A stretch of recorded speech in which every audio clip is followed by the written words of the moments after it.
সমস্যা সমস্যা জাহাপানা, গম্ভীর সমস্যা। ইংরেজ বণিকদের নজর পড়েছে মুর্শিদাবাদের ওপর। আপনি এরকম নিশ্চিন্তে আছেন? আহা, ওদের যদি নজর পড়েই থাকে তবে নজর ঘুরিয়ে দেওয়া যাবে। ইংরেজ বণিকেরা মুর্শিদাবাদে বাণিজ্য করার জন্য ঘাঁটি গাড়তে আসছে, আর আর আপনি তাদের এত সহজে সরিয়ে দেবেন বলছেন? আমার মগজে কত কি বুদ্ধি গজগজ করে সেটা কি তুমি জানো না? তা আবার জানি না, কিন্তু এবার কি বুদ্ধি বের করলেন বলুন দেখি জাহাপানা। জানতে পারবে, সব জানতে পারবে। তার আগে বলো দেখি, কোন রাজ্যের খাজনা আদায় বাকি? আগে জাহাপানা কৃষ্ণনগরের। বটে, কিন্তু কারণটা কি? মহারাজ কৃষ্ণচন্দ্র নাকি প্রজা কল্যাণমুখী কাজে অর্থ ব্যয় করেন। প্রজাদের ভালো করতে গিয়ে আমাদের অবস্থা একেবারে কালো করে দিচ্ছে। চিন্তা নেই, এবার এই প্রজাদের ভালো করতেই এমন দুজনকে কৃষ্ণনগরে পাঠাবো যারা ছুঁচ হয়ে ঢুকবে আর ফাল হয়ে বেরোবে। আজ যেন মনে হচ্ছে মহারাজ বেশ খানিক চাপে আছেন। থাক মন্ত্রী মশাই, এই চাপ কমানোর জন্য আপনাকে আর খাপ খুলতে হবে না, শেষে হিতে বিপরীত হয়ে যাবে। তোমরা থামবে এবার? ঠান্ডা মাথায় আমাকে একটু ভাবতে দাও দেখি। কিন্তু আপনার ভাবনার গতি প্রকৃতি তো আমরা কিছুতেই ঠাওর করতে পারছি না। কোনো বাইরের শত্রুর আক্রমণ নাকি প্রজা অসন্তোষ মহারাজ? নবাব খবর পাঠিয়েছেন দুজন ইংরেজ বণিক এই এলো বলে। আমি যে কি করি। গুড আফটারনুন মহারাজ।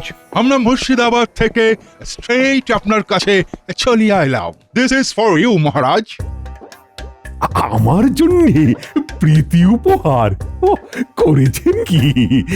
এই না মানে এটা তো সেই একেবারে ফিরিঙ্গি দেশ থেকে। যা পাচ্ছেন নিয়ে নিন মহারাজ, পছন্দ না হলে আমি তো আছি। আমাকে না হয় পত্রপাঠ সব চালান করে দেবেন। সাথে কি বলে, চোরের মন বচকার দিকে। এনিওয়ে, আমি এবার একটা গুড নিউজ দেব সবাইকে। সবাই শুনুন, বিদেশি লগ্নিতে শিল্প গড়িয়া উঠিবে কৃষ্ণনগরে। কৃষ্ণনগরের পপুলারিটি চারিদিকে ছড়িয়ে পড়িবে। এরা আবার বলে কি? কৃষ্ণনগর বিখ্যাত হয়ে যাবে। তাহলে আর আপনাকে দেখে কে মহারাজ? তখন দেখবেন নবাবও দুবেলায় 4 বার আপনাকে সেলাম ঢুকছে। আমি কিন্তু সিঁদুরে মেঘ দেখতে পাচ্ছি মহারাজ। এখনই এত মাতামাতি না করে কদিন একটু দেখে নিলে হয় না? তুমি থামো তো গোপাল, খালি খালি সব ব্যাপারে তালগোল পাকানোর চেষ্টা করো। হ্যাঁ গোপাল, এবার ভুলভাল ভাবা বন্ধ করে ওদের তালে তাল মেলাও। বড় যা বুঝছি তাতে কৃষ্ণনগরের ভালো বই খারাপ হবে না। দেখুন কি হয়। তবে একবার লেজে গোবরে হয়ে গেলে কান্নাকাটি করা ছাড়া আর কোনো উপায় থাকবে না মহারাজ। থাকবে কি থাকবে না সেটা পরে বুঝবো। তবে আপাতত বিদেশি বণিকদের দেখাশোনার দায়িত্ব মন্ত্রী তোমার। আর গোপাল, তুমি বরং কদিন রাজসভায় আসা বন্ধ করে বাড়িতে ফিরে গিয়ে বিশ্রাম নাও। আমি বেশ বুঝতে পারছি তোমার এখন বিশ্রামের প্রয়োজন।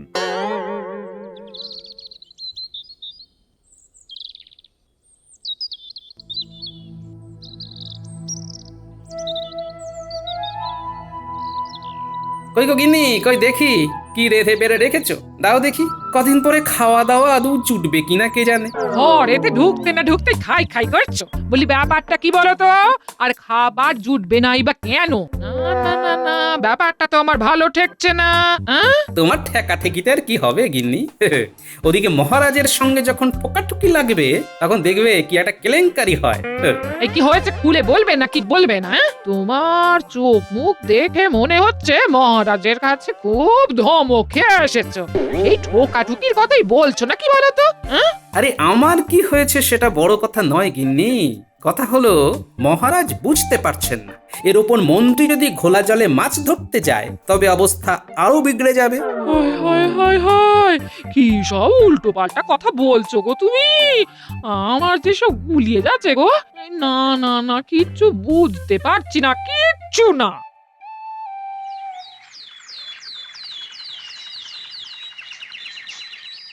ইউ মন্ত্রী, তুমি আমাদের কৃষ্ণনগর ঘুরাইতে পারিবে? তুমি আমাদের হেল্প করিলে আমরা তোমাকে মোটা পুরস্কার দিব, মোহর দিব।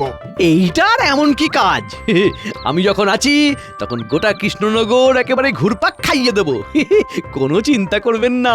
ভেরি গুড, তুমি তো বহুত আচ্ছা আদমি আছো। তোমার মতো লোক থাকলে আমাদের কাজ করতে সুবিধা হবে। এবার তুমি আমাদের দেখাও তো কোন জমিতে 2 টাইমস মানে দুবার ফসল হয়, কোনখান থেকে ওই যোগাযোগ ব্যবস্থা ভালো আছে। দেখাবো তো, দেখাবো, সব দেখাবো। আরে আরে দেখ দেখ দেখ দেখ, সাহেব বাবুরা আমাদের গ্রামে এসেছেন। আমরা এখানে ব্যবসা করিতে চাই, কুড়ি বানাইবো, তোমাদের কাজ দিব। তোমরা আমাদের জমি দিবে আর আমরা তোমাদের মোহর দিব, ভালো ভালো খাবার দিব, জামা কাপড় দিব। বুঝাও মন্ত্রী, তুমি ওদের বুঝাও। সে কি আর ওরা বুঝতে পারছে না? সাহেবরা এখানে ব্যবসা করলে তোমরা লাভের মুখ দেখবে, এটা কি তোমাদের বুঝিয়ে দিতে হবে গো? না না না, সেটা তো আমরা ভালো মতোই বুঝতে পারছি। অল্প একটু জমি দিলেই অনেক অনেক মোহর আসবে। এই তো সাহেবরা জমি বাচ্ছে, আর তোমাদেরও ভালো দিন আসছে। বুঝাও বুঝাও, আরো ভালো করিয়া বুঝাও। তুমি ওদের বুঝাইবে আর আমরা তোমাকে উপযুক্ত ভাগ দিব। এসব কি হচ্ছে রে? মন্ত্রী মশাই তো সাহেবদের বগল দেবা করে ঘুরে বেড়াচ্ছে। শুধু ঘুরে বেড়াচ্ছে, তার সঙ্গে সঙ্গে তো জায়গা জমিও দেখাচ্ছে রে। আর যে কজন গ্রামবাসী জুটেছে তাদেরও কবজা করে ফেলেছে। চল চল, আর দেরি না করে এক্ষুনি গিয়ে দাদুকে খবরটা দি। না গিন্নি, এবার মনে হচ্ছে বসে থেকে থেকে হাড়ে দুব্বো ঘাস গজিয়ে যাবে। যেমন কর্ম তার তেমনি ফল। করো করো, আরো মহারাজের সঙ্গে কথা কাটাকাটি করো। আমি আবার কোথায় কি কাটলাম? আমি তো শুধু বিদেশি বণিকদের থেকে সাবধান করে দিচ্ছিলাম, আর তাতেই তো মহারাজ বিগড়ে গেলেন। বিদেশি বণিকরা আজ আছে কাল নেই, তাদের নিয়ে তোমারই বা এত মাথা ব্যথা কিসের শুনি? না গো দিদা, ওরা শুধু শুধু আসেনি, নিশ্চয়ই ভেতরে ভেতরে কিছু একটা করছে।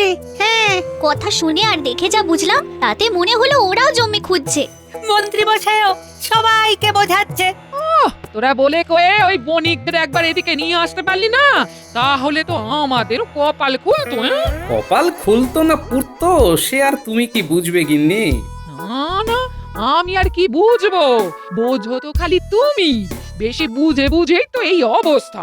কিন্তু আমরা এখন তাহলে কি করব?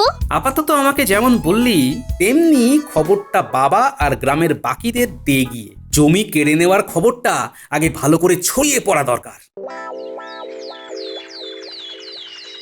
খবর কি মন্ত্রী? মানে এই ইংরেজ বণিকদের যত্ন আপ্যায়ন সব ঠিক করে হচ্ছে তো? সে আর বলতে মহারাজ, আমি তো একেবারে ওদের ছায়া সঙ্গী হয়ে গেছি। ঘুরছি ফিরছি, ওদের যেমন যা দরকার সব খেয়াল রাখছি। ইওর হাইনেস, আপনার এই মন্ত্রী আমাদের ভীষণ হেল্প করিয়া আছে। আমরা ওর সাহায্যে এখানে কুটি আর কারখানা বানাবার জন্য জমি নির্বাচন করিয়া ফেলিয়াছি। মন্ত্রী নিজে জমির গুণাগুণ বর্ণনা করিয়া দিয়াছে। কোন জমিতে ভালো ফসল হইবে, কোন জমি কত দামে কেনা যাইবে, সব বলিয়াছে। এই সবও বলেছে? সে কি মন্ত্রী? হ্যাঁ মানে কেউ জানতে চাইলে আমি তো আর না বলতে পারি না, তাই আর কি। আমরা ঠিক করিয়াছি, গঙ্গা নদীর দক্ষিণ দিকে 300 বিঘা জমি আমরা ক্রয় করিব। উহাই আমাদের পছন্দ আছে। ওরে বাবা, একেবারে অতখানি জমি? অর্ধেক কৃষ্ণনগরই তো নিয়ে নেবে তাহলে। উড়ে এসে জুড়ে বসে একদিনে এত জমি নেবে কিনে, এই ছিল ওদের মনে মনে। না না না, জমির পরিমাণ আর অবস্থান শুনে তো আমি অবাক হয়ে যাচ্ছি। এত জমি দেওয়া যাবে কি করে? দিব না বলিলে তো হইবে না ইওর হাইনেস। আপনি না বলিলে আমরা প্রজাদের কাছে গিয়ে বলিব যে মহারাজা তাদের ভালো চায় না। আর আমরা প্রজাদের উপহার দিয়া এমন ব্যবস্থা করিয়াছি যে প্রজারা আমাদের কথা শুনিবে। মন্ত্রীর সঙ্গে জমির দাম লইয়া দরদস্তুর করা হইয়া গিয়াছে। আমরা যথাসময়ে আসিয়া ডিল ফাইনাল করিব।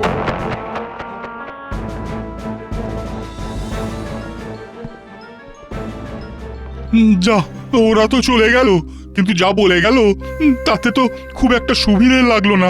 আর কি করে লাগবে? কল যা খাটানোর সে তো মন্ত্রী খাটিয়ে দিয়েছে। নিজে ঘুরে ঘুরে সব ভালো ভালো জমি ওদের পছন্দ করিয়েছে। শুধু তাই নয়, সেই সব জমি সম্ভবত জলের দরে পাওয়া যাবে বলে কথাও দিয়েছেন, তাই না মন্ত্রী মশাই? না না না না, কাজটা কিন্তু তুমি মোটেই ভালো করনি মন্ত্রী। এইভাবে কৃষ্ণনগরের সম্পদ বিদেশি বণিকদের হাতে তুলে দেওয়াটা ঠিক হবে না। মহারাজ যাই বলুক, আমি কিচ্ছুটি বলবো না। যাই হলো আর তাই হলো, বণিকদের সাথে রফা করে নিজের আখের তো গোছানো হলো। এখন আর মন্ত্রীর মুখে কথা নেই। ও, আমি যে এখন কি করি? আপনি যাই করেন আর তাই করেন, আমি জানি আমাকে এখন কি করতে হবে।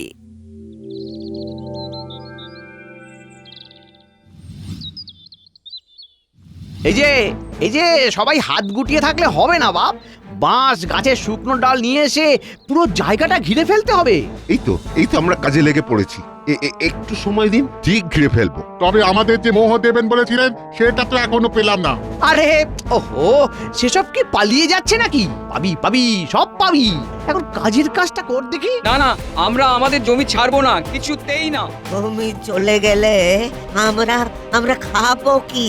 ওই সব জমি ওই ইংরেজ বণিকদের হাতে তুলে দিলে আমরা তো সব পথের ভিখারি হয়ে যাব। এই জমিতে সোনা ফলে, তাই আমরা সেই সোনার ভাগ ছাড়বো না। সোজা কথায় কাজ না হলে কাজ কি করে করাতে হয় সে তো আমার ভালোই জানা আছে। এই তোরা দাঁড়িয়ে দাঁড়িয়ে দেখছিস কি? ভাগা ওদের, ভাগা। এইরকম লোক থাকলে আমাদের সমস্ত এলাকা দখলকারীতে কোনো প্রবলেম হইবে না। কেউ আমাদের কিচ্ছুটি করতে পারবে না। বণিক তারাও দেশ বাঁচাও, আমরা আমাদের জমি ছাড়বো না। এই অনাচার আমরা হতে দেব না, কিছুতেই না। না না, আমরা বিদেশি বণিকদের ভরসা করি না। এই যাও যাও যাও তো, এখানে গলাবাজি করে মাথা খারাপ করো না। ভাগো ভাগো এখান থেকে, যাও।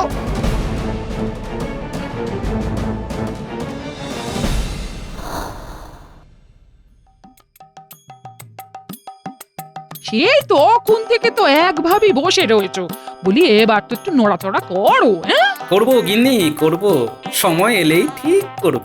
তা তোমার সেই সময় কখন আসবে শুনি? এই তো এলো বললে। আমার কিছু করার আগে গ্রামের লোকেদের নিজের সমস্যা নিজেদের বুঝতে হবে, বুঝলে গিন্নি? বুঝে গেছি গোপাল দাদা, আমাদের আর কিচ্ছু বুঝতে বাকি নেই। বিদেশি বণিকেরা ফাঁদে ফেলে আমাদের সব জমি কেড়ে নিতে চাইছে। কিন্তু আমরা আমাদের জমি একেবারে ছাড়বো না, ওদের কিছুতেই নিতে দেব না। মন্ত্রীমশাই যেভাবে দাঁড়িয়ে থেকে ভয় দেখিয়ে জায়গা ঘেরাচ্ছে, তাতে তো মনে হচ্ছে মহারাজের কাছে গেলেও কোনো লাভ হবে না। তুমি কিছু একটা ব্যবস্থা করো গোপাল দাদা, তুমিই আমাদের ভরসা। তোমরা চিন্তা করো না, দেশের মাটি মায়ের মতো, সেই মাকে ইংরেজ বণিকের হাতে তুলে দেব না। তবে সমস্যা হলো মহারাজ না চাইলে আগ বাড়িয়ে কিছু করবই বা কি করে। না না, এই ব্যাপারটাই এখন আমাকে ভাবাচ্ছে, বুঝলে? এই ছোট মুখে একটা বড় কথা বলি, দেশকে রক্ষা করার সময় না মান অভিমানের কথা ভাবলে হবে না, আগে দেশকে রক্ষা করতে হবে। আর তুমি বসে থেকো না, বসে থেকো না। হ্যাঁ, কথাটা তো তুমি মন্দ বলনি গিন্নি। মহারাজ যদি এখনো বুঝতে না পারেন, তবে ওকে বোঝানোর দায়িত্ব তো আমাকেই নিতে হবে।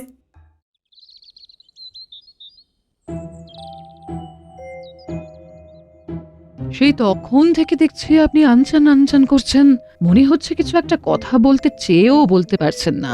কি হলো মহারাজ? তুমি ঠিকই ধরেছ রানী। একটা আফসোস এখন আমায় কুড়ে কুড়ে খাচ্ছে। কি আফসোস? গোপালকে রাজসভা থেকে তাড়িয়ে দিয়ে কাজটা সেদিন আমি ঠিক করিনি। গোপাল থাকলে ওই বরং ইংরেজ বণিকদের তাড়িয়ে দিত। আসলে আমি ওই বণিকদের হাবভাব দেখে এমন অভিভূত হয়ে পড়লাম তখন। আমি জানি আপনি যখন নিজের ভুল বুঝতে পেরেছেন তখন ভুলটা শুধরেও নেবেন ঠিক। তবে আমি বলি কি, এখন ভুল ঠিক ভেবে লাভ নেই, বেশি সময় নেই, গ্রামবাসীরা মুশকিলে পড়েছে। তাই ওই বণিকদের কৃষ্ণনগর ছাড়া করতে এখন বরং মিলেমিশে কাজ করতে হবে আমাদের। তুমি এসেছো গোপাল, তোমাকে দেখে আমার যে কি আনন্দ হচ্ছে, কিন্তু তার সঙ্গে মনটাও তো আনচান আনচান করছে। কৃষ্ণনগরে যে ভারী বিপদ। আর এই বিপদের মুখে আমাদের ঠেলছে আর কেউ নয়, স্বয়ং নবাব, মহারাজ নবাব। সেটা কি করে গোপাল? এটা বুঝতে পারলেন না? বণিকরা যে আমাদের কৃষ্ণনগরে আসছে, এই সংবাদটা কিন্তু আপনি নবাবের কাছ থেকেই পেয়েছেন। হ্যাঁ, তাই তো পেয়েছি। ওই বণিকরা নিশ্চয়ই মুর্শিদাবাদেই এসেছিল বাণিজ্য করতে। সেখানে যাতে কোনো অশান্তি না হয়, তাই ওদের দায় এই আপনার ঘাড়ে চাপিয়ে দিয়েছে। তাহলে এখন আমরা কি করব? তাই যেখানকার সমস্যা সেটা সেখানেই ফেরাতে হবে মহারাজ। হ্যাঁ, ঠিক বলেছ গোপাল। কৃষ্ণনগরে ইংরেজ বণিকদের অনুপ্রবেশ আটকাতেই হবে।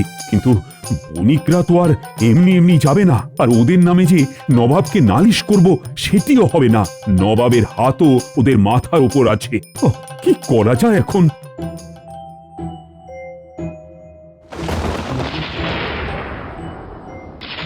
দাঁড়ান দাঁড়ান মহারাজ, আকাশের অবস্থা ভালো নয়। এটাকেই যদি কাজে লাগানো যায় তবে মনে হচ্ছে কাজের কাজ হয়ে যাবে। একটা বুদ্ধি এসেছে মাথায়। এবার সাপও মরবে কিন্তু লাঠি ভাঙবে না। তবে যাই করি একেবারে আট ঘাট মেথে করতে হবে।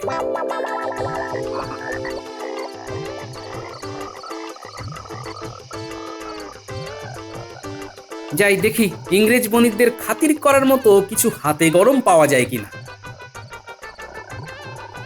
এই তো ভোলা ময়রার দোকান খোলাই আছে দেখছি। আরে গোপাল দাদা যে বলি, আজ হঠাৎ মিষ্টি খেতে মন হলো নাকি? না না, ঠিক খেতে নয়, বরং খাওয়াতে মন হচ্ছে। সে ভালো ভালো ভালো, শুধু খেলে হবে, খাওয়াতেও তো হবে নাকি?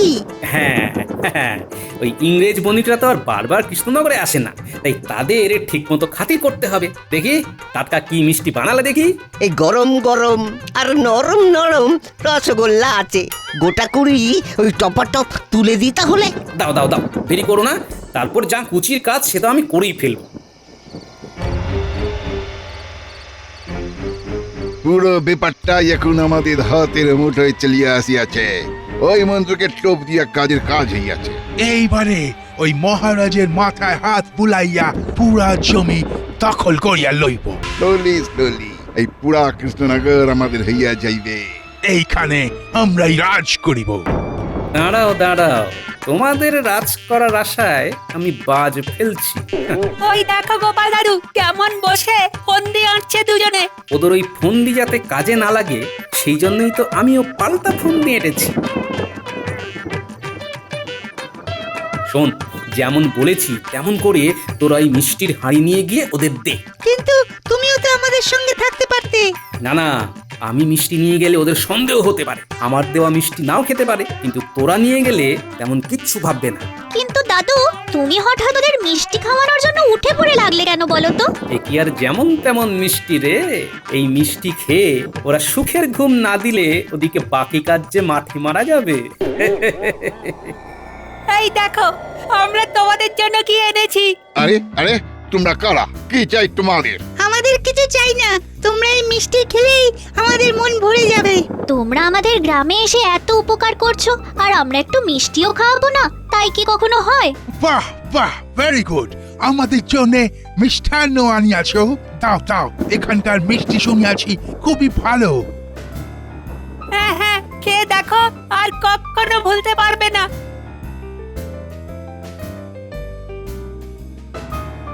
এই মিষ্টি খেয়ে এক্ষুনি ওরা ঘুমিয়ে পড়বে, আর এই ফাঁকে ওদিকের কাজটা সেরে ফেলতে হবে। ওরা জেগে থাকলে মাঠে গিয়ে কাজে বাধা দিতে পারত, এখন আর সেটি হবে না। এতক্ষণে নিশ্চয়ই আমার কথা মতো পুটির বাবা লোকজন নিয়ে কাজে লেগে পড়েছে। সবাই এক জায়গায় জড়ো না হয়ে চারিদিকে ছড়িয়ে পড়ো, সব দিকেই খুঁড়ে খুঁড়ে গর্ত করে ফেলতে হবে। কিন্তু এত খোঁড়াখুড়ি করে কি হবে গোপাল দাদা? নিজেদের জমি নিজেরাই খুঁড়ে খুঁড়ে নষ্ট করব? এমনটা না করলে যে নিজেরাই পরে গর্তে পড়বে। যাই, ওদিকটায় কি করছে সবাই দেখি। এই যে গোপাল দাদা, যেমন বলেছিলে ঠিক তেমন করে খুঁড়ে রাখছি। হ্যাঁ হ্যাঁ, ব্যাস ব্যাস ব্যাস, এরকম করে রাখলেই হবে। তবে বেশ অনেকটা জায়গা জুড়ে খুঁড়তে হবে, বুঝলে? তুমি ভেবো না গোপাল দাদা, আমরা ঠিক করে নেব। তুমি যখন আমাদের ভালোর কথা ভেবে এরকম করতে বলছো, আমরা কাজ গুছিয়ে দেব। হ্যাঁ, এটাই তো চাই। বৃষ্টি নামার আগে ঝটফট সব সেরে ফেলো। না না, তাড়াতাড়ি হাত চালাও সব। এই তো কাজ প্রায় শেষের মুখে, মোটামুটি যেমন যা গর্ত হয়েছে তাতে কাজ হয়ে যাবে তো। হ্যাঁ হ্যাঁ, তোমরা যতটা যা করার করো, বাকি কাজ প্রকৃতিই করে দেবে।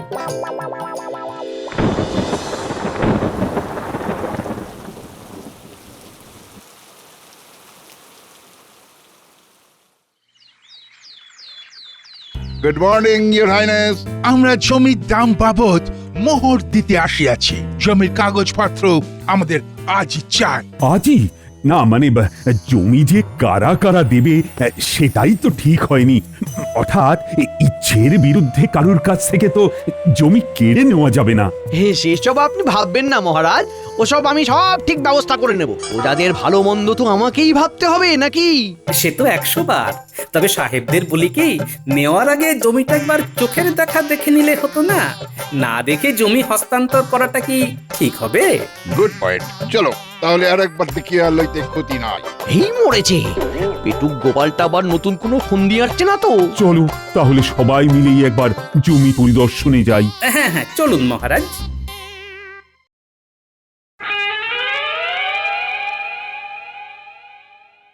এই রে, এটা আবার কি হয়ে গেল? এমন তো ছিল না। আমরা তো এইরূপ জমি দেখি নাই। এই জমিতে কুঠি বানাইব কি করিয়া? এটা তো তেমন কিছু নয়, বৃষ্টির জল জমে এইটুকু হয়েছে, তাও তো এখনো বন্যার জল ঢোকেনি। তাহলে আর দেখতে হবে না, সব ভাসিয়ে নিয়ে চলে যাবে। সে কি, এই জমি এরূপ? তবে মন্ত্রী মশাইয়ের কাজ আছে বলতে হবে। দেখে দেখে বণিকদের এরকম নিচু একটা জমি গছিয়ে দিয়েছেন। এইটা তুমি ঠিক করিলে মন্ত্রী। দাও দাও দাও, আমরা যে অগ্রিম তোমাকে দিয়েছি উহা ফেরত দাও। তাই নাকি মন্ত্রী? তার মানে ভেতরে ভেতরে এই সবও করে ফেলেছো তুমি? না মানে বিয়ে আমি তো মানে মানে এক্ষুনি সব বের করে দাও বলছি, বাকি ব্যবস্থা পরে হচ্ছে তোমার। তুমি মোহর ফেরত না দিলে আমরা নবাবকে বলিয়া তোমাকে হাজতে ভরিব। দেখলেন মহারাজ, আমার ষষ্ঠ ইন্দ্রিয় ঠিক নবাবকে বলবে, মানে নবাবের সাথে এদের যোগ আছে। তাই তো দেখছি। তবে এরকমই চোটপাট নবাবের উপরও করুন গিয়ে সাহেব, কারণ ব্যবসা করার সেরা জায়গা তো মুর্শিদাবাদে, গঙ্গার তীরে। নবাব সেটা দেবে না বলেই আপনাদের এখানে পাঠিয়েছে। তাই নাকি? তবে তো নবাব আচ্ছা চাল চালিল। না না না না না, নেভার, উহাকে ছাড়া চলিবে না। আমরা এক্ষুনি মুর্শিদাবাদে যাইয়া ওখানে কুটি স্থাপনের ব্যবস্থা করিব।